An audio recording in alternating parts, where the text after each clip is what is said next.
Bonjour. Je m'appelle Grégoire et je suis réalisateur de Home Movies. J'aime Yann Kounen, Caro et Jeunet, Robert Rodriguez et Les Paupières de Veau. Le film que vous allez voir, c'est moi qui l'ai fait. C'est un épisode d'une sitcom que je suis en train de tourner qui s'appelle Rien. D'ailleurs, ça parle de rien. Bon film!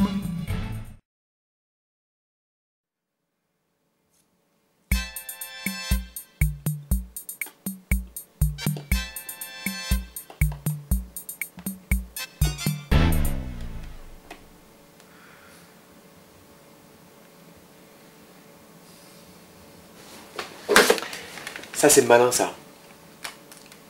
La télécommande sur la télé. Et alors, Bah. qu'est-ce que ça peut faire? Bah, s'il y a une place où la télécommande doit pas être, c'est sur la télé. La télécommande, ça sert à pas aller jusqu'à la télé.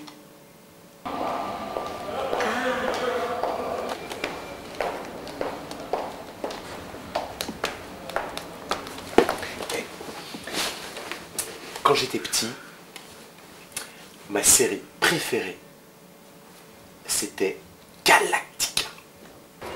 Galactica. Mais il y a un truc qui était chiant avec les vaisseaux. On voyait les vaisseaux décoller de la piste de lancement à 2000 à l'heure. On les voyait revenir, se poser dans les hangars, sur les côtés des vaisseaux mères. Et jamais, on voyait les techniciens déplacer les vaisseaux des hangars sur la piste de lancement. Jamais. Comment ils faisaient, les mecs? Il n'y a pas un épisode où ils te le montrent.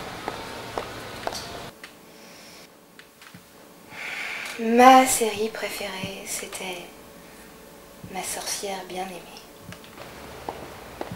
Là, c'était toujours la même histoire. C'était le mec là, Jean-Pierre.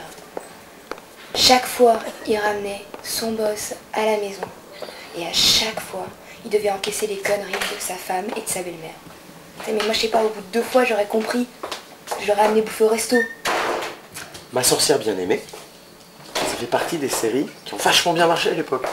Et quand tu les regardes maintenant, bah, tu te dis... pourquoi on regardait ça, quoi? Un peu comme La petite maison dans la prairie ou Zora la rousse. Ah ouais, Zora la rousse. C'était pas mal. Qu'est-ce que je disais? Tiens, voilà Juju. Hé Juju, t'arrives juste à temps pour faire à bouffer. Je déteste les petites vieilles. Les petites vieilles à Paris, c'est la plaie. C'est pire que les pigeons. Ça pique la dernière baguette de pain dans la boulangerie. C'est quoi tes places assises dans le métro? Mais la journée était dure. Oh, la journée encore, ça peut aller. Entre l'autre con d'imprimeur qui a perdu les hectares et la machine à café en panne. Mais alors, les transports en commun. Je vais pour m'asseoir. Là, il y a une petite vieille qui arrive et qui me bouscule. À peine c'est même pas rentrée dedans, cette conne.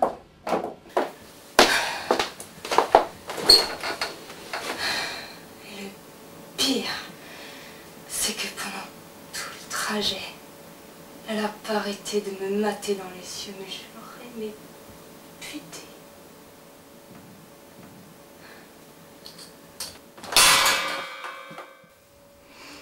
J'essaie de t'appeler toute la journée du bureau, t'as encore des problèmes avec ta facture de téléphone? Ah non, j'avais coupé mon portable, on était au ciné avec Frédéric. Ouais, Frédéric, c'est ton nouveau copain. Non, c'est ma nouvelle copine. D'accord. Pourquoi t'as essayé de m'appeler? Tu devineras jamais qui j'ai rencontré ce matin dans le métro. Madame Patate. Et qu'est-ce qu'elle devient? Oh, j'en sais rien, je fais semblant de pas la reconnaître. En plus, je suis sûre qu'elle m'a reconnue aussi. C'est qui, Madame Patate? C'est une copine de classe, tu connais pas. Et tu sais, elle avait le nez complètement boursouflé de collagène. Ah quoi, non, mais parce là- que oh mais là elle là. est pas égale, quoi. Elle s'est attaquée au pourquoi, nez aussi. pourquoi vous l'appelez Madame Patate? Parce que c'est faire le nez et la bouche. Tu sais, je suis sûre aussi que dans la bouche, tu vois, par endroits, il y avait des petites boursouflures, mais Ah c'était non. pas régulier, quoi. Tu Oh vois, là là. c'était-